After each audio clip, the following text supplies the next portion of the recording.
Feel the real fear with us. প্রিয় listeners, আসসালামু আলাইকুম। Feel the real fear with us. দেশ ও দেশের বাইরে যেখান থেকে আফনান দ্য হরর ওয়ার্ল্ডের আজকের হরর নাইট এপিসোডের 58তম আয়োজনের সাথে যুক্ত হচ্ছেন বা পরবর্তীতে হবেন, সকলকে জানাচ্ছি শুভেচ্ছা ও ভালোবাসা। আশা করি সবাই ভালো আছেন, সুস্থ আছেন। প্রিয় লিসেনার্স, বরাবরের মতো এবারও আমি আফনান আছি আপনাদের সাথে। আজকের এপিসোডে দুটি ঘটনা নিয়ে হাজির হয়েছি। আর এই দুটি ঘটনার মধ্যে প্রথম যে ঘটনাটি, এটি আপনাদের সকলের প্রিয় রবি ভাইয়ের পাঠানো ঘটনা। আর রবি ভাইয়ের পাঠানো ঘটনাগুলো কিন্তু অন্য ধরনের একটা অনুভূতি সৃষ্টি করে। আপনারা ইতোমধ্যেই ওনার বিষয়ে অনেক পজিটিভ কমেন্ট আমাদেরকে করেছেন। উনিও ওনার জায়গা থেকে সাধ্য অনুযায়ী সর্বোচ্চ চেষ্টা করছেন ঘটনা যাচাই বাছাই করে সত্যতা নিশ্চিত করে আমাদেরকে পাঠানোর জন্য। প্রিয় লিসেনার্স, ওনার অডিও ক্লিপ যখন আমি শুনি, বিশেষ করে উনি ব্যস্ত থাকেন, তো উনি লিখে ঘটনা পাঠানোর সময়টা ওইভাবে পান না, অডিও ক্লিপই পাঠান। ওনার অডিও ক্লিপটা আমি খুব মনোযোগ দিয়ে শুনতে পারি, কারণ ওনার প্রত্যেকটা কথাগুলোই খুব সুন্দর করে উনি গুছিয়ে বলে থাকেন। ওনার অডিও ক্লিপ শোনার সময় মনোযোগ হারানোর আসলে সুযোগ থাকে না। এখন প্রশ্ন হতে পারে, ওনার অডিও ক্লিপ সরাসরি আমরা কেন প্লে করি না? এটা উনি আসলে চান না যে ওনার অডিও ক্লিপটা আমরা সরাসরি প্লে করি। আর ওনার ছবি কিন্তু এখনও পর্যন্ত আমরা দেই নাই, কারণ এটা উনি চান না। আমাদের টিম মেম্বারদের মধ্যে আমাদের যেই মডারেটর রাকিব ভাই রয়েছেন, তার সাথে এই রবি ভাইয়ের দেখা হয়েছে। আমার সাথে দেখা হয়েছেই। চমৎকার একজন মানুষ, খুবই একজন জেন্টলম্যান। আমাদের এবারের ঈদ স্পেশাল এপিসোডেও কিন্তু ওনার ঘটনা থাকছে। যাই হোক, কথা বাড়াবো না প্রিয় লিসেনার্স, চলে যাব আমাদের আজকের এপিসোডে। ঘটনা শুরু করার আগে সেই পরিচিত কিছু কথা বলতেই হয়।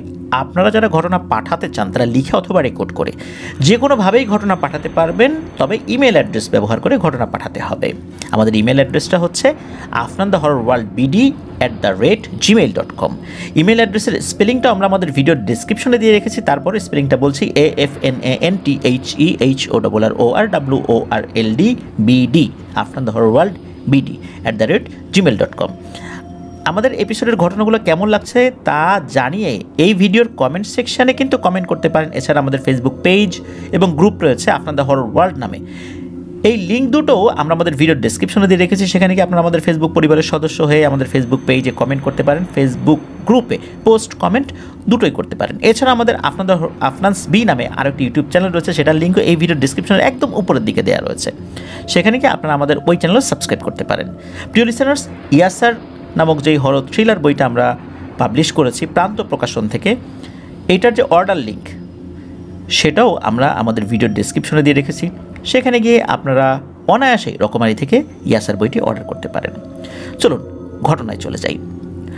ঘটনাটি সিরাজগঞ্জের তারাস নামক যে পৌরসভাটা রয়েছে, এই পৌরসভার উত্তরপাড়া এলাকায় ঘটেছিল। ঘটনাটি যার সঙ্গে ঘটেছিল, তিনি মূলত এই যে রবি ভাই, তার আপন ফুফাতো ভাইয়ের বন্ধুর মামা, মানে ওনার ফুফাতো ভাইয়ের যিনি বন্ধু, তার মামার সাথে ঘটনাটি ঘটেছিল। মামার নাম হচ্ছে রিয়াজউদ্দিন মোল্লা। তো এই রিয়াজউদ্দিন মোল্লা, উনি ছোটোবেলা থেকেই খুব ডানপিটে স্বভাবের ছিলেন। একমাত্র ছেলে, অন্য বোনেরা ছিল, তবে একমাত্র ছেলে ছিল পরিবারের। সকলেরই আদরের ছিলেন উনি। এই কারণে শাসনটা একটু কমই পেয়েছেন। কেউ ওনাকে কিছু বলতো না, ওনার বোনেরাও বলতো না, বোনেরাও খুব আদর করতো। যার কারণে ওনার মধ্যে রাগ, অভিমান, ডানপিটে স্বভাব সব কিছু একটু বেশিই ছিল। কারো কথাও শুনতে চাইতেন না, আর শাসন একটু করলেই মুখ ফুলিয়ে বসে থাকতেন। আবার তাকে আদর করে সেই রাগ ভাঙাতে হতো। তো এইভাবেই বড় হচ্ছিলেন। এদিকে 2000 সালের দিকে উনি তো কৈশোরে পদার্পণ করেছেন। এদিকে আগের মতো যে দুষ্টামি স্বভাবে এখনও যদি সেটা থাকে, তাহলে তো হয় না। বড় হওয়ার সাথে সাথে আস্তে আস্তে তো বুদ্ধির ভারত তো আনতে হয়, এমনিতেও চলে আসে, কিন্তু ওনার মধ্যে সেটা দেখা যাচ্ছিল না। উনি ওই ছোটোবেলার মতোই দুষ্টু ছিলেন আর কি। তার নামে নালিশ টালিশ আসে মা বাবার কাছে। এখন ছেলেটা বড় হয়ে গেছে, এখন এই ধরনের নালিশ আসলে সেটা তো মা বাবা এটা তো মানতে পারেন না। সেই ছোটোবেলার মতো নালিশ যদি এই বয়সেও আসে, এটা তো মা বাবার জন্য লজ্জার কারণ হয়। তো একদিন কি হয়, এই মা বাবা ওনাকে খুব বকাঝকা করছেন। উনি মন টন খারাপ করে রাতের বেলা ঘর থেকে বেরিয়ে গেছেন।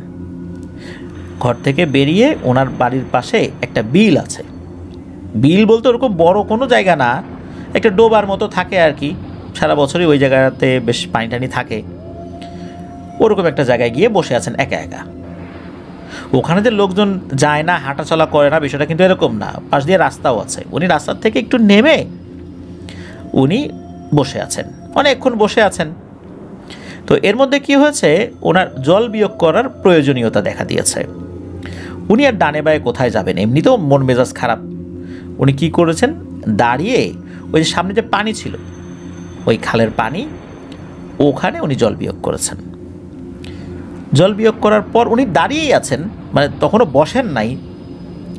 হঠাৎ করে উনি দেখেন যে ওই খালের ওই পাশ থেকে ঝপাস ঝপাস শব্দ আসছে। মনে হচ্ছে পানির মধ্যে কেউ যদি হেঁটে হেঁটে আসে যেরকম শব্দ হয় ওই রকম, বা কেউ সাঁতার কাটলে যেরকম শব্দ হয় ওই রকম। তখন একদম পূর্ণিমা না থাকলেও মোটামুটি চাঁদনি রাত ছিল। উনি স্পষ্টই দেখতে পাচ্ছিলেন যে কি আসছে। প্রথম দিকে তো বুঝতে পারেনি শব্দটা কিসের, কিন্তু যখন বুঝতে পেরেছেন শব্দটা কিসের, তখন উনি প্রচণ্ড ভয় পান। উনি দেখতে পান একটা বেশ বড় অবয়ব। অবয়বটার পা গরুর মতো, লেজ আছে কি না এটা বুঝতে পারেন নাই। হাত দুটো বেশ লম্বা, হাত দুটো মানুষের মতো। বডিটা সুঠাম দেহি, যারা ব্যায়াম করে বা জিম করে যেরকম ফিগার হয়, 6 প্যাক বডি ওই রকম, তবে কুচকুচে কালো। চেহারাটা গরুর মতো, তবে শিং নাই, কান আছে গরুর যেভাবে কান থাকে ওই রকম। আর চোখ দুটো লাল টকটকে।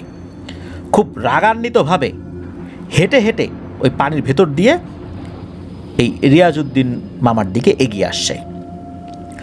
উনি তো এটা দেখে প্রচণ্ড ভয় পেয়েছেন। উনি দিয়েছেন সোজা বাড়ির দিকে এক দৌড়। বাড়িতে গিয়েই উনি ওনার মা বাবাকে ডাক দিয়েছেন। উনি তো বাসা থেকে চলে গেছিলেন রাগ করে। মা বাবাও খুব ক্ষিপ্ত ছিল, চিন্তা করছে একটু পরে চলে আসবে। আরেকটু দেরি হলে তো ওনারাই খুঁজতে বের হইতেন, কিন্তু তার প্রয়োজন হয়নি। উনি চলে আসেন, এসে ওনার মা বাবাকে এই বিষয়টা বলেন। ওনার মা বাবা এটা আর বিশ্বাস করেন না।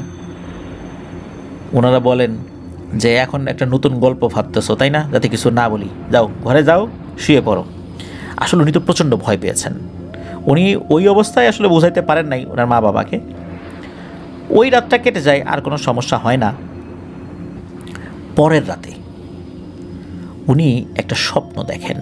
স্বপ্নে দেখেন ওই যে গরুর মতো ভয়ঙ্কর অবয়বটা, ওই অবয়বটা এই রিয়াজউদ্দিন মামাকে বলছে, তুই যা করছিস খুব খারাপ কাজ করছিস, এর ফল তোকে পেতে হবে। জাস্ট এতটুকুই বলেন। তো স্বপ্নের ব্যাপারটা উনি পরদিন সকালবেলা মা বাবাকে বলেছেন। এবারও মা বাবা পাত্তা দেয় নাই। পরের দিন রাতের বেলা রিয়াজউদ্দিন মামা ওনার রুমে ঘুমিয়ে আছেন। হঠাৎ করে উনি শুনতে পান যে, মানে ওই শব্দে ওনার ঘুম ভেঙে গেছে। উনি শুনতে পান ওনার বাড়ির উঠোনে ফসফস শব্দ করছে। যেভাবে ষাঁড় গরু রেগে গেলে যেরকম ফসফস শব্দ করে, ওই রকম ফসফস শব্দ করছে কেউ। উনি চিন্তা করলেন কী ব্যাপার, কি এটা। উনি একটু দেখার চেষ্টা করলেন এটা কি। উনি জানালা খুলে একটু দেখার চেষ্টা করেছিলেন। ওনার কাছে মনে হলো সেই অবয়বটা ওই উঠানে পায়চারি করছে। এটা দেখে উনি তো জানালা লাগিয়ে দেন, দোয়া দুরুদ পরে শুয়ে মানে আবারও শুয়ে পড়েন। কাউকে ডাকাডাকি করেন নাই। পরের দিন পরিবারের সদস্যদেরকে এই বিষয়টা বললেও তারা বলেন যে, তুমি এইবার মনে হয় এই বয়সেই নেশাপানি করা শুরু করে দিছো, আদর আহ্লাদে একদম উচ্ছন্নে গেছো। এই টাইপের গাঁজাখুরির কথা আর যেন কখনো না শুনি। কারণ পরিবারের সদস্যদের কথা হচ্ছে যে এই ধরনের ঘটনা যদি ঘটেই থাকে রাতের বেলা ওঠানে, তাদের কেন ঘুম ভাঙলো না। যাই হোক, এর পরের রাত্রে ঘটে আর একটা ভয়ঙ্কর ঘটনা। সেটা হচ্ছে ওনাদের বাসার কাছাকাছি একটা জায়গায় বেশ লম্বা লম্বা গাছের একটা বাগান ছিল। ওই ইউক্যালিপটাস গাছের একটা বাগান ছিল। রিয়াজউদ্দিন মামা সন্ধ্যার পর, সন্ধ্যাও ঠিক না, হয়তো বা এশার আজান হয়ে গেছে বা হবে এরকম একটা সময়, ওই বাগানের ভেতর দিয়ে একা একা আসছিলেন। তখনও চাঁদনি রাত ছিল, আর ইউক্যালিপটাস গাছের তো ওই রকম ডালপালা হয় না, চাঁদের আলোটা মোটামুটি ভালোই নিচে পড়ে। হঠাৎ করে উনি দেখেন ওনার সামনে কি যেন হাঁটে। প্রথমে মনে করছেন কোনো মানুষ হবে, কিন্তু না, এটা মানুষ না, এটা হচ্ছে সেই অবয়বটা যেই অবয়বটাকে উনি প্রথমবার দেখেছিলেন ওই বিলের ওখানে, এরপরে স্বপ্নে, তারপর বাড়ির উঠোনে। এটা সেইটা। এটা কি করে, একটা ইউক্যালিপটাস গাছের সামনে গিয়ে আড়ালে লুকিয়ে যায়। উনি সামনে একটু আগান, এরপরে কি করে, ওই অবয়বটা হঠাৎ করে বাঁ দিকে চলে আসে সাঁ করে, আবার একটু সামনে আগায়, সামনে এগিয়ে আবার একটা গাছের আড়ালে লুকিয়ে পড়ে। এরকম হচ্ছে। উনি তো এটা দেখে মারাত্মক ভয় পান, দোয়া দুরুদ পড়তে থাকেন যে এমন একটা জায়গায় উনি এখন কি করবেন বুঝতে পারছেন না। আল্লাহর নাম নিয়ে উনি এগিয়ে যাচ্ছেন, কারণ পেছন দিকেও যাওয়ার সুযোগ নাই, গেলে তাকে সামনের দিকেই যেতে হবে, কারণ অনেকটা পথ তো উনি পার করে চলে আসছেন। উনি হঠাৎ করে দেখেন যে না, সামনে আর কিছু নাই, কিন্তু পেছন থেকে কেমন যেন একটা ফোঁস আওয়াজ আসছে। উনি এবার থেমে যান। উনি ফিল করেন ওনার পেছন থেকেই সেই ফোঁস আওয়াজটা আসছে, যেরকম ষাঁড় গরু রেগে গেলে করে থাকে। উনি পেছন দিকে ঘুরে কেবল তাকিয়েছেন, দেখেন ওনার একদম পেছনে কয়েক হাত দূরে ওই ভয়ঙ্কর অবয়বটা দাঁড়িয়ে আছে। গরুর মতো পা, 2 হাত মানুষের মতো, মাথাটা বা চেহারাটা গরুর মতো, বডিটা এরকম 6 প্যাক বডি, কালো কুচকুচে, চোখ দুটো লাল টকটকে, তার থেকে মাত্র কয়েক হাত দূরে। উনি কি করেছেন, ঘুরে আবার দৌড় দেবেন, এমন সময় কোমরে প্রচণ্ড জোরে একটা আঘাত লাগে। মনে হচ্ছে ওই জিনিসটা মাথা দিয়ে বা শরীরের কোনো অংশ দিয়ে কোমরে ভয়ঙ্করভাবে আঘাত করেছে বা গুঁতো দিয়েছে। উনি বেশ খানিকটা দূরে গিয়ে ছিটকে পড়েন, আর ছিটকে পড়ার পর উনি তো চিন্তা করেছেন এইবারই আমি শেষ। ওই অবয়বটা এবার এসে ওনার বুকের উপরে এক পা উঠিয়ে দেয়। এক পা উঠিয়ে দিয়েছে, চাপ দেবে এমন সময় কি মনে করে ওই অবয়বটা ভ্যানিশ হয়ে যায়। উনিও এখানে অজ্ঞান হয়ে যান। ওনার যখন জ্ঞান ফেরে তখন উনি বাসায়, পরদিন সকালবেলা। কি হয়েছে তখন উনি সব কথা খুলে বলেন। এইবার ওনার পরিবারের সদস্যরা বিষয়টা আমলে নেন। আমলে নেওয়ার পর স্থানীয় বেশ নাম করা একজন হুজুর ছিলেন, তাকে ডেকে নিয়ে আসেন। তাকে ডেকে নিয়ে আসার পর উনি এই বিষয়টা শুনলেন। তবে উনি আসার সাথে সাথেই যেটা করেছিলেন সেটা হচ্ছে, উনি যখনই এই রিয়াজউদ্দিন মামার চেহারা দেখেছেন, চেহারা দেখার সাথে সাথে উনি বলছেন, রিয়াজউদ্দিন, তোমাকে দেখে তো স্বাভাবিক জিনে ধরা রুগী মনে হচ্ছে না। জিনে ধরা রুগী তো এরকম হয় না, নিশ্চয়ই তুমি একটা অপকর্ম করছো, যার কারণে কোনো জিন পিছু লাগছে। এই সত্যি করে কত, তুমি কি করছো? একদম সত্যি করে বলবো, আল্লাহর সাক্ষী রেখে, কি অপকর্ম করছো বলো। তখন রিয়াজউদ্দিন মামা ওই যে শুরু থেকে শেষ পর্যন্ত সব কথা খুলে বলেন। যেই না এই কথা বলছেন তখন তো ওই হুজুর প্রচণ্ড রেগে যান, বলে তুমি একটা কাজ করছো, তুমি খুবই একটা খারাপ কাজ করছো। তবে এতটুকু আশার বাণী শোনাই যে ওইখানে যে জিনেরা থাকে এরা খুব ভালো নামাজি পরহেজগার। এখন তুমি যেটা করছো আমি দেখি তথ্য নিয়ে কি করা যায়, কিভাবে তোমারে বাঁচানো যায়। তো উনি ওই সময় আর ঝাড়ফুঁক করেন নাই, কারণ উনি বলেছিলেন যে এইটা ঝাড়ফুঁকে কাজ হবে না, কারণ ওর উপর জিনের সরাসরি প্রভাব নাই, যে জিন তার উপর হাজির হচ্ছে, পজেস হয়ে যাচ্ছে উনি, বিষয়টা এরকম না। ওনার বিষয়টা টোটালি আলাদা। উনি বলছেন যে একে ঝাড়ফুঁক করে লাভ নাই, আমি অন্যভাবে দেখি সমাধান করতে হবে, এটাকে কি করা যায় আমি দেখি। তো উনি চলে যান ওই সময়ের মতো। পরের দিন উনি আসেন, এসে উনি বেশ কিছু চমকপ্রদ তথ্য দেন। উনি জানান যে এই এলাকায়, বিশেষ করে এই জায়গায় খুব পরহেজগার কিছু জিনেরা আছে, এটা তো উনি জানতেন আগে থেকেই। কিন্তু এই যেই পানিটা, এই যে খালের যে পানিটা, এই পানিটা জিনেরা অজু, গোসল, এমনকি খাওয়ার কাজেও ব্যবহার করে। এই পানিটাকে নাপাক করতে তারা দেয় না, কেউ অপবিত্র করবে এটাও দেয় না, গরু ছাগল এখানে গোসল করানো তারা পছন্দ করে না। মূলত জিনেদের একজন প্রতিনিধি আসছিলেন, সর্দার পাঠিয়েছিলেন, সর্দারকে আহ্বান করেছিলেন, পরে সর্দার একজন প্রতিনিধি পাঠায় কথা বলার জন্য।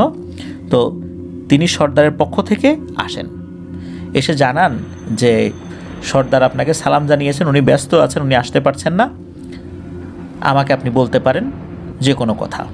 জানান যে এই যে রিয়াজউদ্দিন তার এই সমস্যা। তখন ওরা জানান যে আসলে রিয়াজউদ্দিন তো একদম ছোট বাচ্চা না, ও যদি ছোটো বাচ্চা থাকতো তাহলে তো আমরা ক্ষিপ্ত হইতাম না। ছোটো বাচ্চারা তো অনেক কাজই করতে পারে, তাদের তো আর বোধ শক্তি নাই, কিন্তু ও তো বড়, ও এই কাজটা করছে, ওর তো বোঝা উচিত ছিল এইভাবে পানিতে জল বিয়োগ করতে হয় না, অপবিত্র করতে হয় না। ও কি পরিবার থেকে শিক্ষাটা পায় নাই? ওর পরিবার তো একটা মুসলিম পরিবার, ও তো এই শিক্ষাটা পেয়েছে, তারপরও কেন এই কাজটা করলো? আর করেই ফেলছে। এইখানে আর একটা ব্যাপার রয়েছে, সেটা হচ্ছে যে আমাদের মানে জিন বলছে যে আমাদের গোত্রের যেই জিনেরা রয়েছে, এক শ্রেণীর জিন রয়েছে, তারা হচ্ছে পাহারাদার, ওয়াচম্যান হিসাবে কাজ করে। আর এই ওয়াচম্যান হিসাবে যেই জিনেদেরকে দায়িত্ব দেওয়া হয় তারা খুব শক্তিশালী এবং কঠিন হৃদয়ের হয়ে থাকে। তারাও সবাই ভালো, তারাও সবাই নামাজ কালামি, কিন্তু এরা একটু কঠিন হৃদয়ের হয়ে থাকে। তা না হলে এই ধরনের জায়গাগুলো পাহারা দিতে গেলে সমস্যা হয়। নরম হৃদয়ের জিনেদেরকে দিয়ে এই জায়গাগুলো পাহারা দেওয়া যায় না, তাতে অন্যরা এসে চড়াও হতে পারে। এই জন্য এই ধরনের জিনদেরকেই এই পাহারার দায়িত্ব দেওয়া হয়। আর জিন সমাজে যাকে কোনো বিষয়ের দায়িত্ব দেওয়া হয় তিনি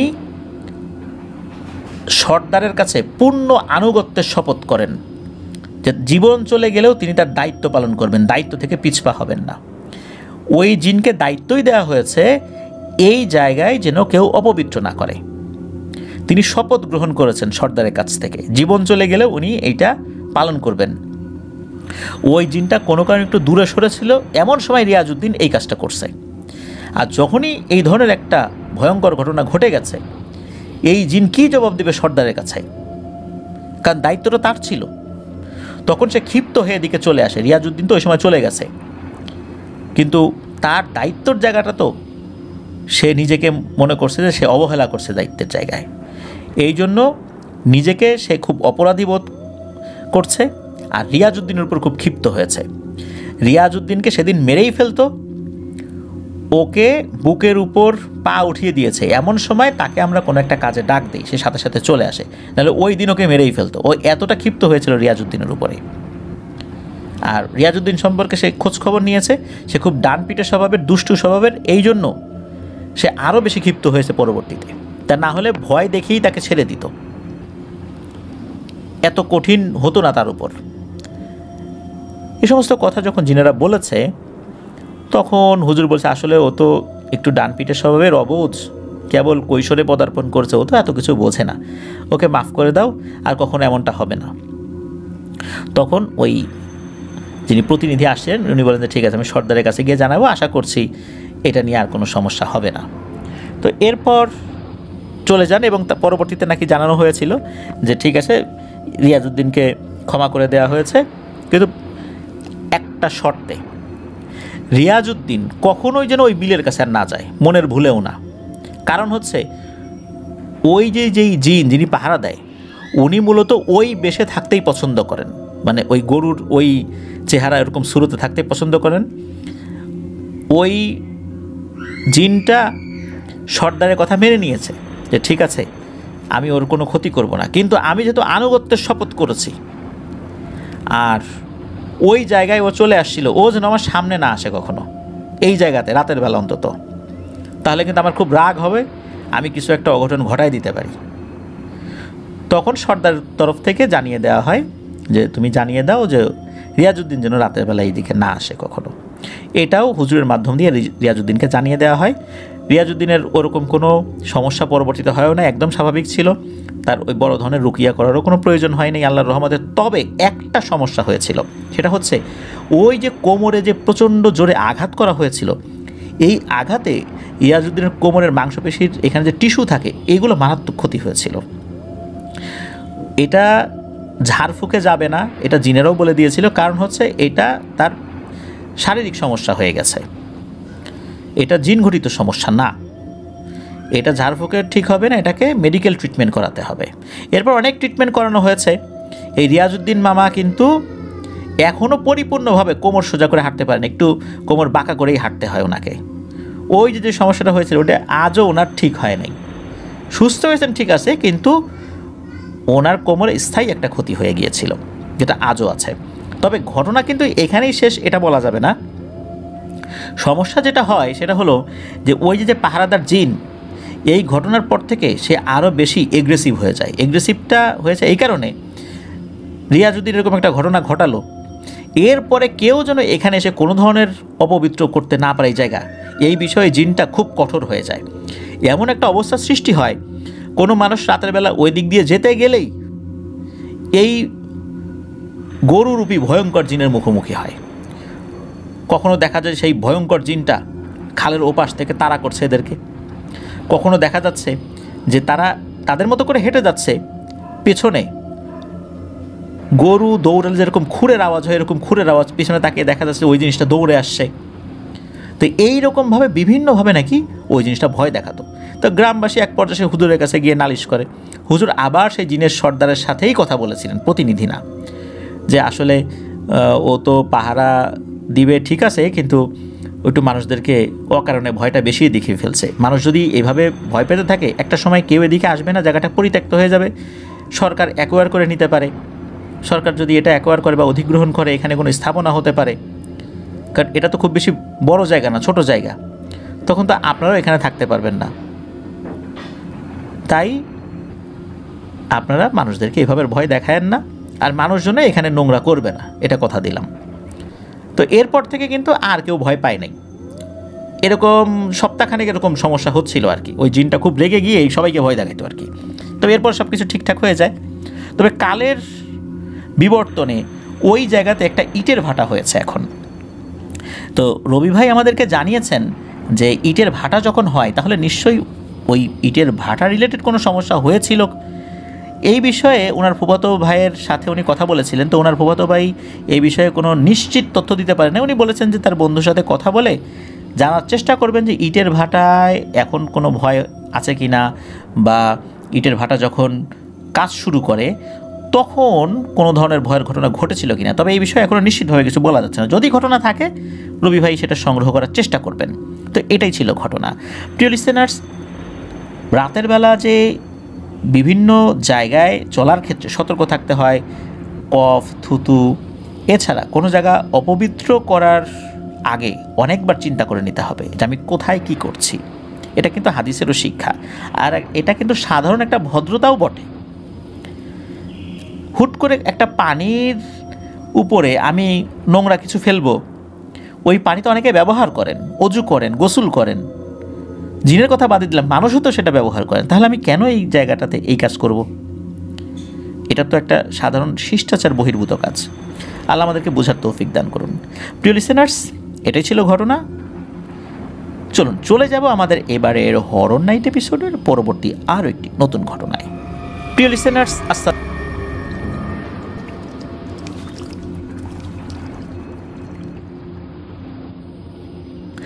আবারও স্বাগতম জানাচ্ছি প্রিয় লিসেনার্স আমাদের হরর নাইট এপিসোডের 58তম আয়োজনের দ্বিতীয় এবং শেষ ঘটনায়। এখন যার ঘটনা আপনাদের সাথে শেয়ার করব তার নাম মোহাম্মদ রনি আহমেদ। ওনার বাড়ি ঢাকা জেলার নবাবগঞ্জ উপজেলার চুরাইন নামক স্থানে। উনি বর্তমানে স্টুডেন্ট ভিসায় জাপানের মারিওকা সিটিতে রয়েছেন। ওনার পাঠানো আরও দুটি ঘটনা আমরা আমাদের থার্সডে নাইট এপিসোডের 30তম আয়োজন এবং 112তম আয়োজনে প্রচার করেছিলাম। চলুন এবারের ঘটনায় চলে যাই। এবারের ঘটনাটি কিন্তু খুব বেশি দিন আগের না, 2024 সালের সেপ্টেম্বর মাসের 1 তারিখে ঘটেছিল। ওই দিনটা রনি ভাইয়ের সাপ্তাহিক ছুটি ছিল। উনি ওনার রুমমেট আবিদুর রহমান ভাইয়ের সাথে বসে আড্ডা দিচ্ছিলেন। হঠাৎ করেই আরেকজন ভাই সেখানে আসেন, যিনি এই রনি ভাই থেকে আরও 6 মাস আগে স্টুডেন্ট ভিসায় জাপানে এসেছেন। তার নাম হচ্ছে সাকিব। এই সাকিব ভাই এসে বলেন যে ভাই, আপনারা কি আজ দুপুর 3টার দিকে ফ্রি আছেন? আমার জাপানিজ 2জন পরিচিত ব্যক্তি আছেন, ওনারা আপনাদের সাথে পরিচিত হতে চান, আর আমরা সবাই মিলে একটা জায়গায় ঘুরতে যেতে চাই। জাপানিজ দুইজন মানুষ পরিচিত হতে চান। এটা শোনার পর রনি ভাই এবং আবিদ ভাই রাজি হয়ে গেলেন, ভালোই তো, নতুন মানুষের সাথে পরিচিত হব। তো এর মধ্যে একজন ছিলেন হচ্ছে সাবেক পুলিশ সদস্য, বর্তমানে একটি কেমিক্যাল কোম্পানিতে চাকরি করেন, তার নাম হচ্ছে ইউশিদা সান। উনি নাকি সকলের সাথে পরিচিত হতে, বিশেষ করে যারা বাংলাদেশি যারা সেখানে গিয়েছেন, যারা ইয়াং, যারা সেখানে লেখাপড়ার জন্য গিয়েছেন, তাদের সাথে পরিচিত হতে উনি খুব বেশি পছন্দ করেন। তো যাই হোক, এই পরিকল্পনাটা এমনভাবে সাজানো হলো যে ওনারা মূলত যাবেন একটি জঙ্গল দেখতে। জঙ্গলের মধ্যে বেশ ভয়ঙ্কর নাকি বেশ কিছু বিষয় রয়েছে। এটা বেশ রহস্যময় এক জঙ্গল। জাপানে এটার নাম হচ্ছে নানশু মাউন্টেন ইরোইনোমারি। খুবই ভয়ঙ্কর নাকি এই জায়গাটা। অনেকে সেখানে যান যারা রহস্যপ্রেমী তারা। আর তাছাড়া ওই জঙ্গলের ভেতর দিয়ে রাস্তা রয়েছে, এই রাস্তা দিয়ে হামেশাই গাড়ি চলে, রাতের বেলা খুব একটা চলে না, দিনের বেলা গাড়ি বেশ ভালোই চলে। এমন একটা জায়গায় যাবেন, এটা শোনার পর রনি ভাই বেশ আগ্রহই দেখালেন। উনিও কিছুটা অ্যাডভেঞ্চার প্রেমী, আর যেহেতু সাপ্তাহিক ছুটির দিন ছিল, লেখাপড়ারও বেশ চাপ যাচ্ছিল, মনে হলো যাক একটু ঘুরে আসি, ভালোই লাগবে, নতুন মানুষদের সাথেও পরিচিত হওয়া যাবে, যেহেতু জাপানিজ লোক, পরিচিত হলে ভালোই লাগবে। আরও একটা জিনিস জানা গেল যে ওই জায়গাটা ওনারা যেখানে আছেন সেখান থেকে 50 কিলোমিটার দূরে। আর শুরুতে এই ইউশিদা সান যুক্ত হলেও পরবর্তীতে পথের একটি নির্দিষ্ট জায়গায় গিয়ে আরেকজন ব্যক্তি যুক্ত হবেন, যিনি ইউশিদা সানের বন্ধু, তার নাম হচ্ছে ওয়াদা সান। তো যাই হোক, পরিকল্পনা মাফিক দুপুর 3টার দিকে ওনারা বাসা থেকে বের হলেন। বের হওয়ার পরপরই ইউশিদা সানের সাথে দেখা, সকলে নিজেদের মধ্যে পরিচিতি পর্ব শেষ করে ইউশিদা সান উনি যেই গাড়িটা নিয়ে এসেছিলেন সেই গাড়িতে সবাই মিলে উঠে বসলেন।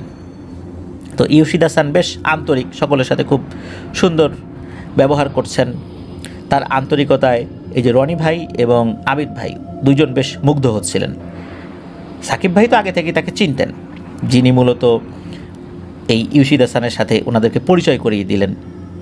তো যাই হোক, বিভিন্ন গল্প করতে করতে যাচ্ছেন, আর ওই জঙ্গল সম্পর্কেও ইউশিদা সান বিভিন্ন ধরনের তথ্য দিচ্ছেন। ওই জঙ্গলটার স্থানীয়ভাবে একটি নাম রয়েছে, জাপানি ভাষায় ওই নামটা হচ্ছে আবু নাই। আবু নাই শব্দের অর্থ যদি বাংলায় করা হয়, তার অর্থ হচ্ছে ভয়ঙ্কর। তো বিভিন্ন ধরনের গল্প তারা করছেন, যাচ্ছেন। বেশ কিছুটা পথ যাওয়ার পর, প্রায় 12 থেকে 15 কিলোমিটার যাওয়ার পর একটা জায়গায় গিয়ে এই ইউশিদা সান তার গাড়িটা ব্রেক করেন। ওখানে দেখা গেল রাস্তার পাশে আরও একজন ব্যক্তি দাঁড়িয়ে আছেন। ইনি হচ্ছেন সেই ওয়াদা সান, যিনি ইউশিদা সানের বন্ধু এবং এই সাকিব ভাইয়েরও পরিচিত। তো এরপর ইউশিদা সান গাড়ি থেকে সকলকে নামতে বললেন। সবাই নামার পর ওয়াদা সানের সাথে পরিচিত সকলে হলেন, যারা আগে ওয়াদা সানের সাথে দেখা হয়নি, বিশেষ করে রনি ভাই এবং আবিদ ভাই, এই দুজন পরিচিত হলেন। তো যেহেতু এই ওয়াদা সান উনি একটি স্কুটি নিয়ে আসছিলেন, তো উনি বললেন যে আমি স্কুটিটা নিয়ে সামনের দিকে আগাতে থাকি, তোমরা গাড়ি নিয়ে আমার পিছু পিছু আসতে থাকো। তো তাই করা হলো। এই ওয়াদা সান উনি স্কুটি নিয়ে সামনের দিকে যাচ্ছেন, আর ইউশিদা সান উনি গাড়িতে অন্যদেরকে সাথে নিয়ে ওই স্কুটির পিছু পিছু যাচ্ছেন। এই ওয়াদা সান এই এলাকা এবং এই জঙ্গল সম্পর্কে বেশ ভালো অবগত আছেন আর কি। তো ওনারা বেশ অনেকটা পথ গেলেন। স্কুটি মূলত ঢুকে গেল গভীর জঙ্গলের দিকে, যে রাস্তাটা রয়েছে ওই দিকটাতে। বেশ নিস্তব্ধ, কোনো আওয়াজ নেই, কোনো ঘরবাড়ি নেই, মানুষ তো নাই। মাঝে মাঝে দু একটা গাড়ি ক্রস করে চলে যাচ্ছে। বিকেল 5টার দিকে ওনারা ওনাদের কাঙ্ক্ষিত স্থানে পৌঁছলেন। গাড়ি থেকে নামলেন, গাড়ি ওখানে রেখে চারদিকে তাকিয়ে বুঝতে পারলেন যে এই জায়গাটাতে লোকজন খুব একটা আসে না। আরও অনেক জায়গা রয়েছে জঙ্গলে, সেখানে লোকজন যায়, এই জায়গাটাতে লোকজন খুব কম আসে। একদম আসে না এটা বলা যাবে না, কিন্তু কম আসে। ওখানে একটা সাইনবোর্ড লাগানো আছে, জাপানি শব্দ এবং ইংরেজি শব্দ দুইভাবেই সেখানে লেখা আছে, বিপজ্জনক, সাবধানতা অবলম্বন করুন, যেটা বাংলা করলে এরকম হয় আর কি। তো এটা দেখার পর এই যে রনি ভাই, তারপরে এই আবিদ ভাই এবং সাকিব ভাই তিনজনের মনের মধ্যেই বেশ ভয় লাগা শুরু করে। চারদিকে বড় বড় গাছ, মাঝখান দিয়ে ছোট ছোট সিঁড়ির মতো একটি রাস্তা আছে। এই সিঁড়ি মূলত ওই জায়গার একটা পাহাড়ে ওঠার জন্য করা হয়েছে। ওখানে মোট 387টি সিঁড়ি রয়েছে। তো ওনারা ওটা দিয়ে আস্তে আস্তে ওঠা শুরু করলেন। ওই সময় ইউশিদা সান বলেন যে কয়েক বছর আগে এখানে একটি ভয়ঙ্কর বিমান দুর্ঘটনা হয়। সেই দুর্ঘটনায় 351 জন মানুষ মারা যায়। তিনি আরও জানান যে এই বিমানের সব কিছু নাকি ঠিকঠাক ছিল। বিমানের যখন ব্ল্যাক বক্সটা উদ্ধার করা হয়, ওই ব্ল্যাক বক্স থেকেও রহস্যময় কিছুই পাওয়া যায় নাই। হঠাৎ করেই কন্ট্রোল রুমের সাথে বিমানের যোগাযোগ বিচ্ছিন্ন হয়ে যায়। কেন বিচ্ছিন্ন হলো, কী কারণে হলো, এই বিষয়ে কোনো তথ্য পাওয়া যায় না। এরপরই দুর্ঘটনা। এই দুর্ঘটনাটা আজও রহস্যময় রয়ে গেছে। এই কথা যখন শুনলেন, বিশেষ করে এই যে রনি ভাই, আবিদ ভাই, সাকিব ভাই, এনারা তখন নিজেদের মধ্যে ফিসফিস করে আলোচনা করলেন যে আমাদের তো এই জায়গাটাতে আসা আসলে ঠিক হয় নাই, এমন একটা জায়গায় আসলাম, কি শুনছি এইগুলা। তবে তাদের চমক বাকি ছিল। এর মধ্যে এই ওয়াদা সান আরও দুটি ঘটনা বলেন এই জঙ্গলকে ঘিরে, এই জঙ্গলের রাস্তা বা জঙ্গল এটাকে ঘিরে। প্রথম যে ঘটনাটা বলেন সেটা হচ্ছে অল্প কিছুদিন আগেই নাকি দিনের বেলাতেই একটা পরিবার এই রাস্তা দিয়ে গাড়ি নিয়ে যাচ্ছিলেন। তো জঙ্গলের যেই রাস্তা দিয়ে ওনারা আসছেন, ওই রাস্তা তো আরেক সাইড দিয়ে আবার বের হয়ে গেছে, অন্যদিকে চলে গেছে। ওনারা তো ওই রাস্তা থেকে আবার ভেতর দিকে ঢুকেছেন অন্য আর একটা সাব রোড দিয়ে। তো মেইন যে রাস্তাটা, ওই রাস্তা দিয়ে যাওয়ার সময় হঠাৎ করে দেখতে পান যে একটা হাতটা হচ্ছে আমাদের কাঁধ থেকে শুরু করে নিয়ে একদম পুরো হাতটা, এত বড় হাত। এই হাতটা রাস্তার উপরে টিকটিকির লেজ কেটে গেলে যেভাবে ছটফট করে লাফালাফি করে, ওই রকমভাবে লাফালাফি করছে, রক্তাক্ত একটা হাত। ওনারা হঠাৎ করে রাস্তার উপরে এই দৃশ্য দেখে প্রচণ্ড ভয় পান। ওখানে আর গাড়ি থামান নাই, গাড়ি নিয়েই ওনারা চলে আসেন। তো যখন ওই হাতটা ক্রস করেছে, তখন নাকি পেছন থেকে এক নারী কণ্ঠে মায়াবী এক আওয়াজ ভেসে আসে যে আমাকে নিয়ে যাও, আমাকে রেখে যেও না। জাপানি ভাষায় এরকমটাই নাকি বলছিল। তো যাই হোক, সহি সালামতে ওনারা গাড়ি নিয়ে পৌঁছে যান নিজ গন্তব্যে যাওয়ার পর কিছু সময় পর ওই গাড়ির কাছে আবারও আসছেন কোনো কারণে। তখন এক ভয়ঙ্কর দৃশ্য দেখতে পান। সেটা হচ্ছে ওনাদের যে গাড়ির সামনের কাঁচ, ওই কাচের উপরে রক্তাক্ত 5 আঙ্গুলের ছাপ, যেটা কিন্তু একটু আগেও ছিল না। এটা দেখে ওনারা মারাত্মক ভয় পান যে আচ্ছা, এখানে এই 5 আঙ্গুলের ছাপ কীভাবে এলো? তাহলে কি এটাই কি সেই রক্তাক্ত হাত যেটাকে রাস্তায় দেখা গিয়েছিল? কিন্তু এটা এখানে কিভাবে এলো? এই ঘটনাটা চারদিকে বেশ আলোড়ন সৃষ্টি করেছিল। এরপরে আসি দ্বিতীয় ঘটনায়। এই জঙ্গলে কিছু মানুষ ঘুরতে আসে। তখন নাকি তারা জঙ্গল থেকে অদ্ভুত আওয়াজ শুনতে পায়। তারা গাড়ি নিয়ে এই স্থান যখন ত্যাগ করে, তখন তাদের কাছে মনে হয় হাজার হাজার মানুষ তাদের গাড়ির পেছনে দৌড়াচ্ছে, আর তারা কিছু একটা বলছে বা বলার চেষ্টা করছে। তখন গাড়ি নিয়ে যারা যান, তখন তারা অনেক ভয় পান। এই ব্যাপারটা যখন শুনলেন, এটা শোনার পর রনি ভাই, আবিদ ভাই, সাকিব ভাই তিনজনে তো আরও ভয় লাগা শুরু করে। ওনারা বুঝতে পারছিলেন যে এ ধরনের ভয়ের কথাগুলো এই পরিবেশে এসে কেন বলা হচ্ছে। তখন তো বিকাল 5টা, 5:30 বাজে, তখন তো আর সন্ধ্যা লাগে নাই। তারপরে ওনাদের বেশ ভয় লাগছিল। তো কথা বলতে বলতে ওনারা সিঁড়িগুলো পারও করে ফেলেছেন। তো ওয়াদা সান তখন এই অন্য যারা আসছেন তাদেরকে বলছেন যে ওয়াদা সানেরও নাকি বেশ ভয় লাগছে, তার এখন সিগারেট খাওয়া প্রয়োজন, তার সিগারেট খেলে নাকি ভয়টা কমে যায়। তো উনি একটা জায়গায় বসে সিগারেট খাওয়া শুরু করলেন। এদিকে ওই যে ইউশিদা সান, উনি এই যে 3 জন বাংলাদেশি যারা সাথে ছিলেন তাদেরকে নিয়ে একটা দেয়ালের প্রাচীর দেখালেন আর কি। সেখানে অনেক মানুষের নাম লেখা ছিল। তিনি বললেন এখানে যাদের নাম লেখা আছে তারা কি সবাই এখানে মারা গেছে বিভিন্ন ধরনের দুর্ঘটনায়। সত্যি তাই। রনি ভাই সহ অন্য 2 জন খেয়াল করলেন যে এই দেয়ালে ছোট ছোট করে অনেক মানুষের নাম লেখা। বিশেষ করে জাপানের কোনো জায়গায় কিন্তু নোংরা না, কিন্তু এই জায়গাটা ওনাদের সবার কাছে অনেক নোংরা মনে হচ্ছিল। চারদিকে মাছি উঠছে, কেমন যেন বেশ অগোছালো জায়গাটা। জাপানে আসার পর রনি ভাই এরকম জায়গা এই প্রথম দেখলেন। শুধু রনি ভাই না, ওনার সাথে অন্য দুইজন আসছিলেন, যে আবিদ ভাই এবং সাকিব ভাই, তারাও প্রথম দেখছিলেন এটা। তো ইয়োশিদা সান সিগারেট ধরালেন, তারপর সেই সিগারেটটি প্রাচীরের সামনে একটা ছোট বক্সে রাখলেন, মানে খাওয়া শেষ করার পর যেই অংশটুকু থাকে আর কি সেটা। এবার ইয়োশিদা সান ওনাদের তিনজনকে বললেন যে এখানে আসলে নাকি এটা করতে হয়, সিগারেট খেলে সিগারেটের এই অংশটা এই বক্সেই নাকি রাখতে হয়, এলোমেলো রাখা যাবে না, এটা নাকি এখানকার একটা সংস্কৃতি বা রীতি। এইবার রনি ভাই সহ অন্যান্যদের কাছে এই জায়গাটা বেশ বিরক্তকর হয়ে গেল, মানে খুবই বিরক্ত লাগছিল ওনাদের। এখন তাদের ভালোই লাগছে না, মনের মধ্যে অশান্তি কাজ করা শুরু করে তিনজনের মধ্যেই। তখন রনি ভাই বলেন যে ভাই চলেন তো এখান থেকে চলে যাই, একটু পর অন্ধকার হয়ে যাবে, তখন জঙ্গল থেকে বের হতে দেরি হয়ে যাবে, আর রাস্তা ভুলে গেলে তো বিশাল বিপদ হয়ে যাবে। এরপর ওনারা ধীরে ধীরে নিচে নেমেছেন ওই সিঁড়ি বেয়ে। এতক্ষণ তো বিকাল পার হয়ে সন্ধ্যা নামা শুরু হয়ে গেছে। ওয়াদ হাসানের নাকি তখন অনেক ভয় করছে বলে উনি জানালেন। উনি ওনার স্কুটি নিয়ে একা একা যেহেতু যাবেন, উনি বলছেন যে আমাকে তো স্কুটি নিয়ে একা একা যেতে হবে, আবার যদি রাস্তায় এরকম একটা হাত দেখি তখন কি হবে, এরকম একটা ভয়ের গল্প ওনাদেরকে বলছেন আর কি।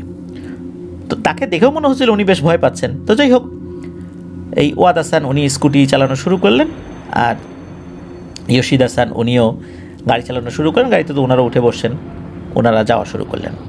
5 মিনিট যাওয়ার পর এই যে রনি ভাই এবং সাকিব ভাই, ওনারা হঠাৎ করেই একটা মহিলা মানুষের জোরে কান্নার আওয়াজ শুনতে পেলেন। মনে হচ্ছে যে কারো উপর অত্যাচার করলে, ভীষণভাবে মারধর করলে যেভাবে আর্তনাদ করে ওইভাবে কেউ কাঁদছে, কোনো একটা মহিলা মানুষ কাঁদছে। ওনারা তো খুব ভালো করেই জানেন যে এখানে মহিলা মানুষ তো দূরের কথা, আশেপাশে প্রায় 5-6 কিলোমিটার মধ্যে কোনো ঘর বাড়িই নেই, হয়তোবা আরও দূরে দূরে থাকলেও থাকতে পারে, কিন্তু 5-6 কিলোমিটার মধ্যে নাই, এটা ওনারা 100% নিশ্চিত। তখন ওনাদের মনে ভয়ের শিহরণ জেগে ওঠে। তো ফেরার সময় এই ইয়োশিদা সান বলেন যে তাদেরকে আরেকটা জায়গায় নিয়ে যাবে, সেখান থেকে নাকি এই মারিওকা শহর পুরোটাই দেখা যায়, মানে এতটা উঁচু। এরপর আসলে মন চাচ্ছিল না যে যেতে, কারণ হঠাৎ করে এরকম ভয়ের একটা অনুভূতি তাদের মধ্যে আসে, বিশেষ করে দুইজনের মধ্যে। ওনারা আসলে যেতে চাচ্ছিলেন না, তারপরও আসলে ইচ্ছা না থাকলে অনেক সময় যেতে হয়, ওনারা যান সেখানে। এরপর এই যেই ওয়াদ হাসান উনি বলতে থাকেন যে তার অনেক ভয় লাগছে, তাকে প্রার্থনা করতে হবে। ভয় পেলে উনি প্রার্থনা করেন, আর প্রার্থনা করলে তার ভয়টা নাকি কেটে যায়। এখন প্রার্থনা কোথায় করবেন উনি বলেন এই কাছাকাছি আর একটা জায়গা রয়েছে, ওনাদেরই এক বন্ধুর বাড়ি, ওইখানে যাব। এখন ওইখানে যাবেন তাতে কোনো সমস্যা নাই, যেতেই পারেন। আর যেহেতু আন্তরিকতা একটা ব্যাপার রয়েছে, তাদের সাথে ওনারা আসছেন, এখন একা একা ওনারাও যেতে পারছেন না, কারণ ইয়োশিদা সানের গাড়িতেই তো আসছেন, আর ইয়োশিদা সানও সেই বাড়িতে যাওয়ার জন্য আগ্রহ প্রকাশ করছেন। এবং এই ওয়াদ হাসান এবং ইয়োশিদা সান দুজনই তার ওই বন্ধুর বাড়িতে নিয়ে যাওয়ার জন্য বারবার অনুরোধ করছে। এখন কথা হলো, জাপানের লোকজন ওনারা কিন্তু আসলে নিজেদের ব্যক্তিগত যেই ব্যাপারগুলো রয়েছে সেগুলো খুব একটা শেয়ার করতে চান না, আর বিশেষ করে নিজেদের যেই থাকার বাসা, এই বাসাগুলোতে অপরিচিত কাউকে নিয়ে যান না। এদিকে সাকিব ভাই, আবিদ ভাই, রনি ভাই তিনজনই খেয়াল করছিলেন যে এই ওয়াদ হাসান এবং ইয়োশিদা সান দুজনই এই তিনজনকে ওই বাড়িতে নিয়ে যাওয়ার জন্য বেশ জোরাজোরি করছেন। এখন কি আর করা, এতবার করে অনুরোধ করছেন, না গেলে তো হয় না। তো যাচ্ছেন ওনারা। বেশ কিছুক্ষণ পর একটা জায়গায় ওনারা আসেন, দেখলেন যে একটা সুন্দর একটা অ্যাপার্টমেন্টের সামনে এসে গাড়ি থামলো। তখন কিন্তু জঙ্গল থেকে বের হয়ে আসছেন, তখন আর ওই জঙ্গলের আবহ নাই আর কি। এটাকে দেখে কোনো প্রার্থনার ঘর বলে মনে হলো না, মানে এই অ্যাপার্টমেন্টটা স্বাভাবিক অ্যাপার্টমেন্ট। তো ওনারা ওখানে ঢোকেন।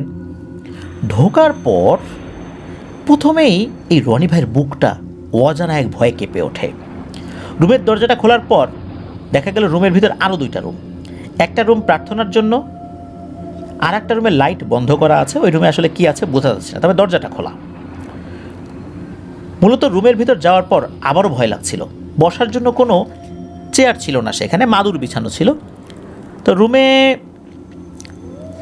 একটা জায়গায় একজন ব্যক্তির ছবি টানানো ছিল।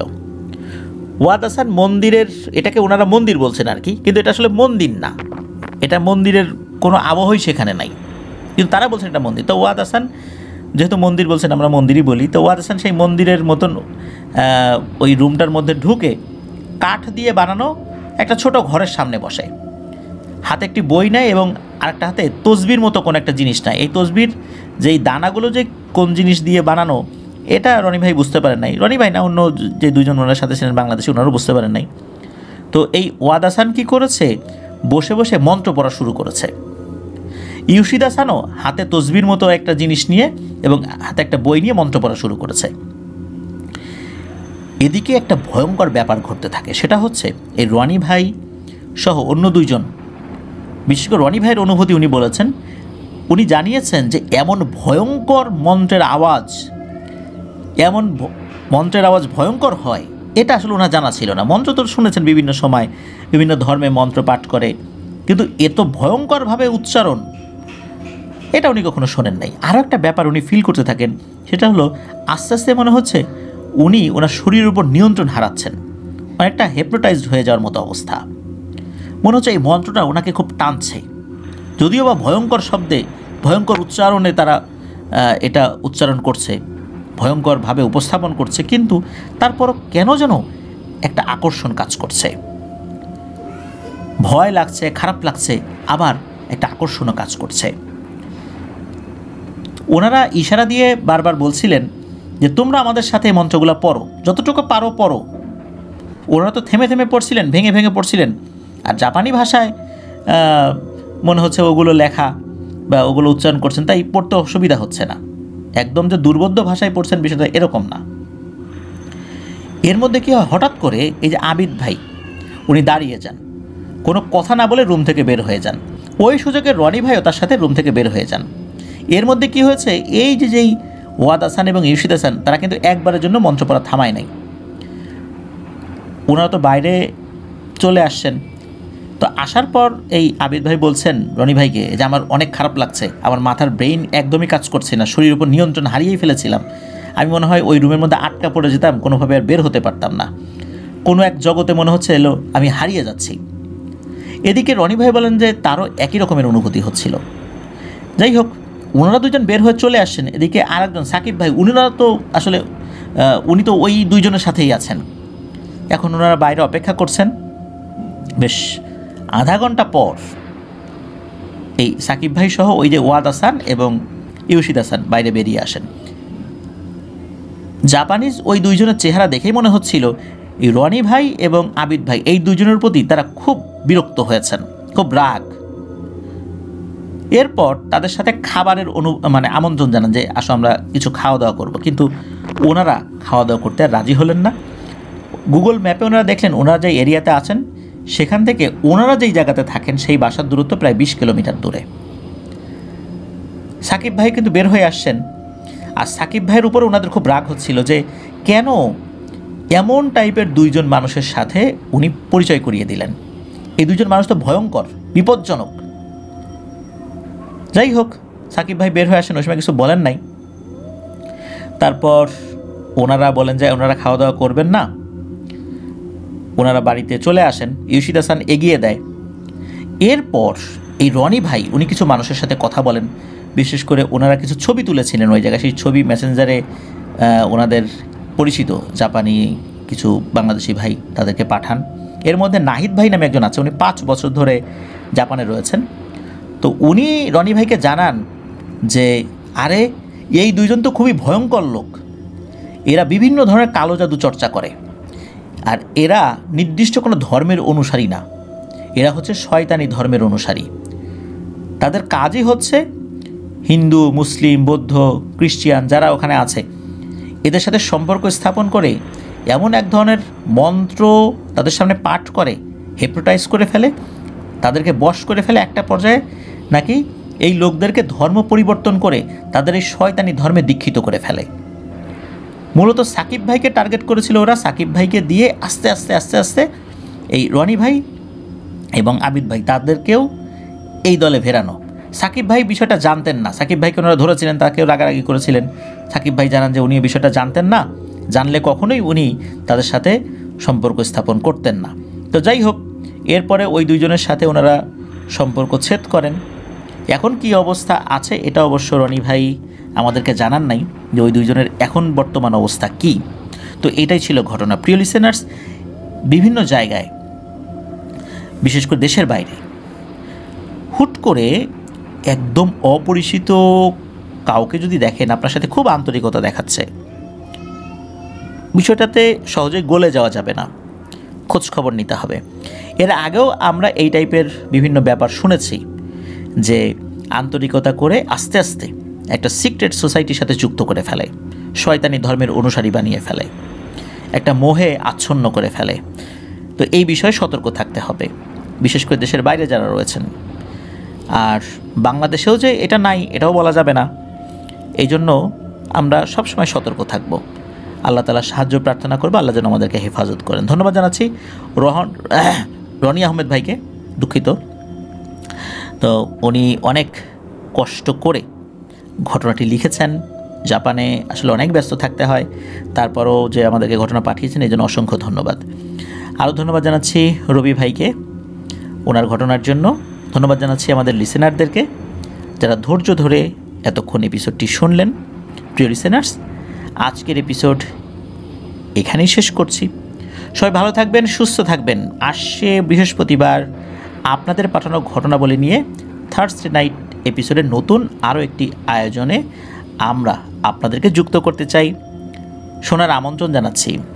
আমার জন্য দোয়া করবেন, আমার পরিবারের জন্য দোয়া করবেন, আপনাদের জন্য দোয়া রইল, আপনাদের পরিবারের প্রত্যেকের জন্য দোয়া রইল। মহান আল্লাহ সুবহানাহু ওয়া তাআলা আমাদেরকে ভালো রাখুন, সুস্থ রাখুন, নিরাপদে রাখুন, আফনান দ্য হরর ওয়ার্ল্ডের সাথে রাখুন। আসসালামু আলাইকুম। আবারও স্বাগতম।